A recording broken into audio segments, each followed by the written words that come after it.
Yaoundé, c'est Judée. C'est pas un mot qui est venu avec les colons allemands, ça jamais. C'est un mot purement bantou. C'est pour ça qu'on n'a pas voulu que les Africains apprennent leur langue. Nos langues sont très importantes, c'est un mot purement bantou. Et le mot Yaoundé vient du Kikongo. Ça, c'est l'hébreu authentique. Yaoundé, son étymologie en Kikongo, c'est Yahandi, qui veut dire celui qu'on loue, celui qu'on adore, celui qui exerce l'autorité, l'élu qui était choisi pour diriger le peuple. C'est ça l'étymologie de Yaoundé. Donc Yahandi a donné Yaoundé, qui signifie que l'Éternel soit loué. Loué soit l'Éternel. Et en hébreu, ça signifie la même chose. En hébreu, on dit Yehoudé. Yehoudé. Ça signifie que l'Éternel soit loué, ou bien qu'il soit loué tout court. Voilà la situation de Yaoundé.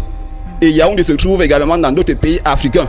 Donc ce qu'on appelle aujourd'hui Yaoundé, ce n'est qu'un fragment de l'ancienne province de Judée qui a été morcelé. Parce que Yaoundé se trouve dans d'autres villes d'Afrique, comme au Togo, au Bénin, au Ghana, ainsi de suite. Vous allez trouver plusieurs noms qui renvoient à Yaoundé. Vous allez trouver Yewindou, Yehuda, Yaoundé, comme en Côte d'Ivoire, vous allez trouver Yaoundé. À l'intérieur même du Cameroun, comme Alexandre, vous allez encore trouver Yaoundé. Ils prononcent ça là-bas Djaoudé, avec DJ au départ. Est-ce que vous voyez? Donc ce n'est qu'un pur mensonge. Maintenant, pourquoi on appelle Yaoundé Ongola? J'explique la dernière fois que Ongola vient de Kikongo, Congola, Congo, Congola, qui signifie quoi? Ville clôturée, ville entourée de montagnes, parce que les montagnes entourent Yaoundé, ces montagnes forment une clôture. Donc nous sommes dans un enclos. Et dans Somme 125, verset 2, qu'est-ce que David nous dit? Des montagnes entourent Jérusalem, ainsi l'Éternel entoure son peuple dès maintenant et à jamais. Ça c'est un fait réel, géographique. Parce que David se base sur un fait réel. De même que les montagnes entourent Jérusalem, l'Éternel est aussi pour son peuple maintenant et à tout ça. Et que les montagnes symbolisent la présence de l'Éternel au milieu de son peuple. C'est ça qu'on appelle ça Congola. Congola, qui vient de Congo. Congo, chez nous, ça veut dire le berger. Avec la lettre K, Congo, ça veut dire le berger. Le chef de l'alliance, qui tire ses racines du verbe Kanga, qui veut dire établir une alliance, établir un traité, un accord. Ça veut aussi dire lié, attaché. Autrement dit, le vrai peuple est lié à son peuple. C'est là qu'on parle de Congo.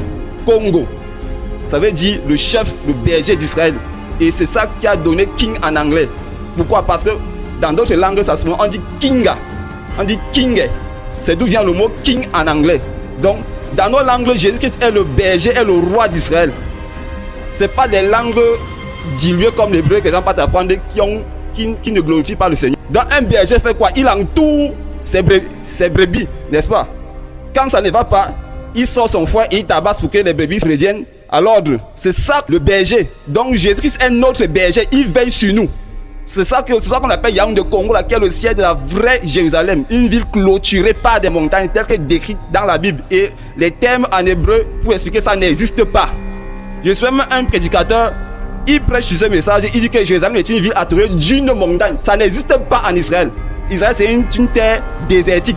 Désertique, allez fouiller vous-même, vous tapez. J'ai vu quelques témoins de ceux qui sont là en Israël, qui sont étonnés que c'est le contraire de ce que la Bible dit par rapport à la terre où le lait et le miel, qui est une terre bâtie sur des montagnes et constamment arrosée par les eaux, par les pluies qui viennent du ciel.